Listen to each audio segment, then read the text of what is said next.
Take a good look at this photograph. This is Soliman Abdurrahman Soliman, the man Egypt would come to know as the Mataria serial killer.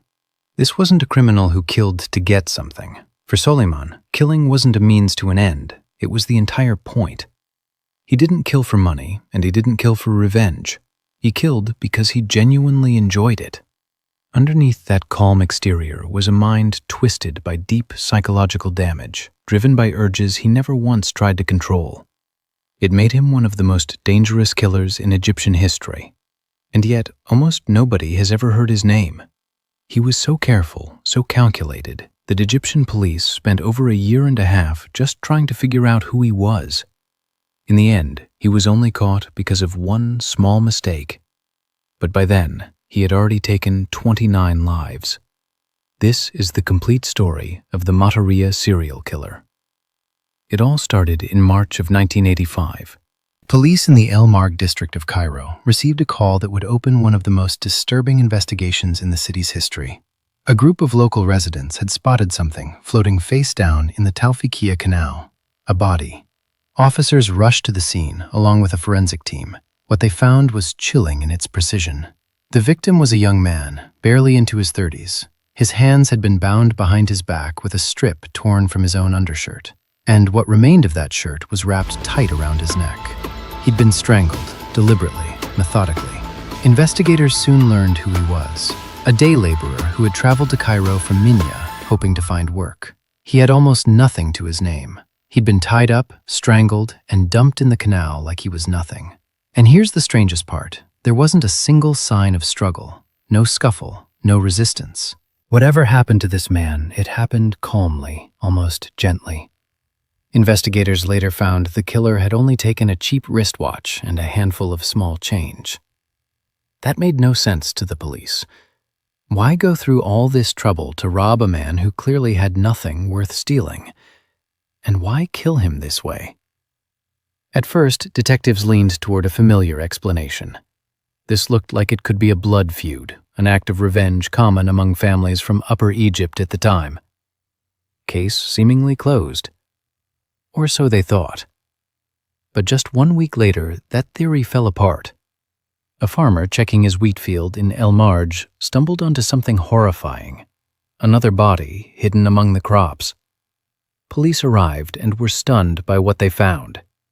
This time, the victim was a young man in his 20s, still dressed in his military uniform.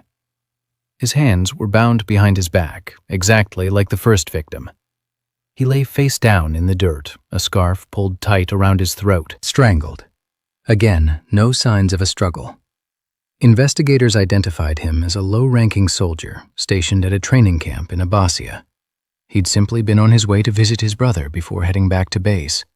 No enemies, no debts, nothing worth stealing.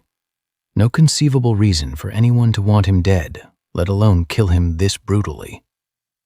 A few weeks passed, and a third body turned up, this time in the El Salam district. Same method, same position, face down on the ground. But this time, something was different. The victim had been stripped from the waist down. Forensics confirmed there had been no sexual assault. It was something else entirely, a signature nobody could explain. Not long after, a fourth victim was found, back in El Marg. This time, an older man in his 60s, once again stripped from the waist down. But this time, his body had been left kneeling, face to the ground, almost as if he'd been positioned that way on purpose, and once again, no sexual assault. By the end of that year, the reports kept coming, all across El Marg, El Salam, and Mataria. 9 bodies, 9 victims, 1 killer. When investigators sat down and studied every case side by side, 6 disturbing patterns emerged. First, the method never changed.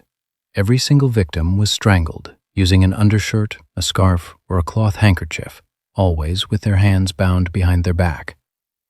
Second, every victim was poor, ordinary working-class people with almost nothing to their name. Whatever the killer stole from them, a cheap watch, a few coins, was barely worth the risk he took. Third, most of the bodies had been stripped from the waist down, yet forensics kept confirming the same thing again and again. No sexual assault. ever. Fourth, and maybe the most unsettling detail of all, not one victim had fought back, even the young, physically fit ones. No bruising, no defensive wounds, nothing. Fifth, none of the victims knew each other, and none of them had any connection to the remote locations where their bodies were found, which meant only one thing: they had been lured there. And sixth, every crime happened in one of 3 specific districts, always in the most isolated, deserted corners of those areas. This wasn't random. Whoever was doing this knew that terrain like the back of his hand. Put it all together, and the picture that emerged was terrifying. There was no motive here beyond the killing itself.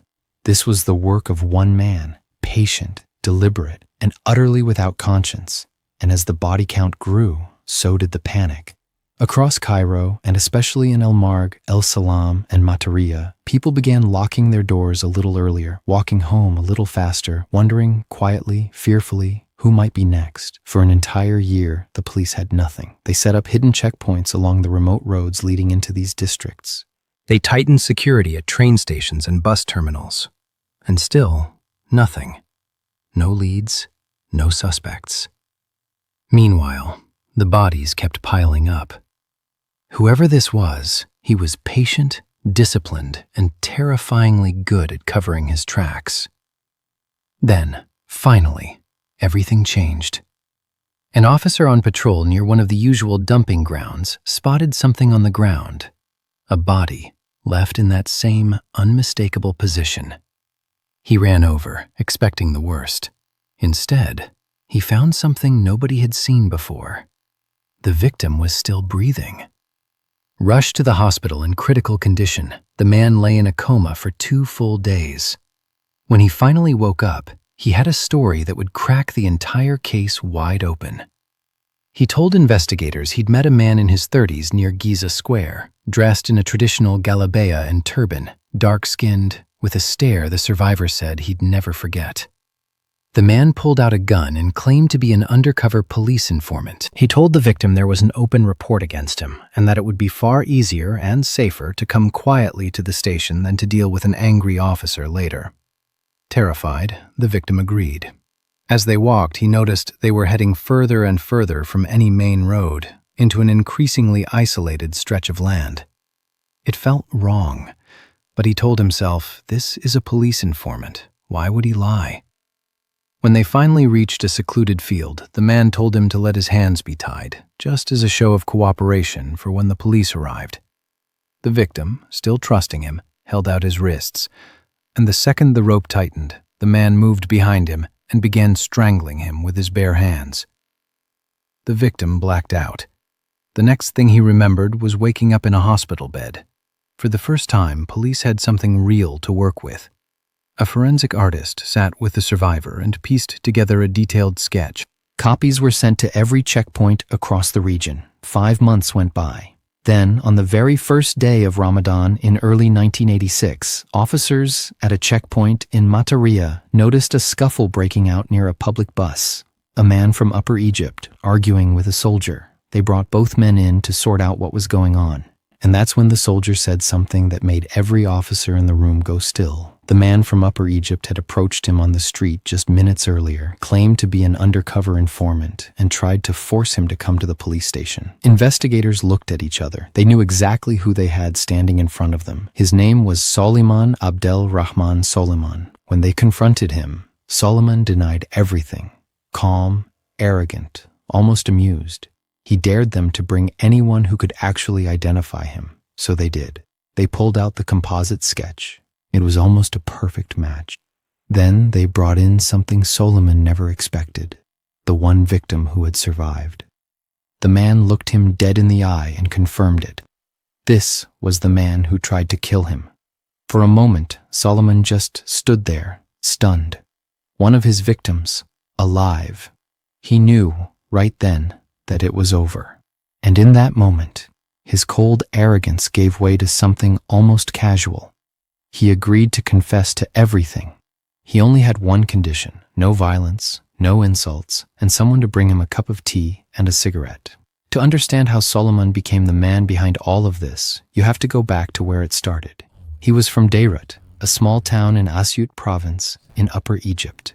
Even before the killings, he already had a criminal record: armed robbery, fraud, forgery. But the road that turned him into a serial killer began with something much smaller: a grudge. Solomon and his father worked as laborers on farmland owned by a wealthy man who worked at a bank. At some point, Solomon tried to rob the landowner's house. He got caught. And as punishment, both he and his father lost their jobs, thrown off the very land they depended on to survive. Solomon felt the injustice of it burning inside him. So he came back, this time with a gun, and threatened to kill the landowner and his entire family. The landowner called the police, and when officers arrived, every single farmhand and servant on that property, simple working-class people just like Solomon, testified against him.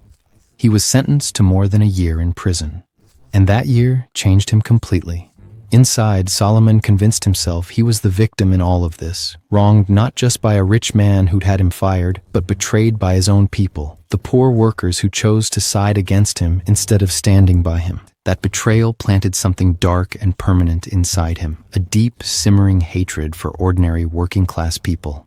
The very same people he would spend the next few years hunting down. And there's more. While he was locked up, Solomon was repeatedly abused and assaulted by other inmates. Investigators later came to believe this trauma is what shaped one of the strangest parts of his crimes. The reason he stripped his victims from the waist down and arranged their bodies in specific, deliberate positions. Solomon walked out of prison in February of 1985 and went straight to Cairo, determined to start over. A fresh start he would go on to write in the blood of 29 people. Just 1 month after his release, in March of 1985, he claimed his first victim. In the beginning, he wasn't working alone, he had an accomplice.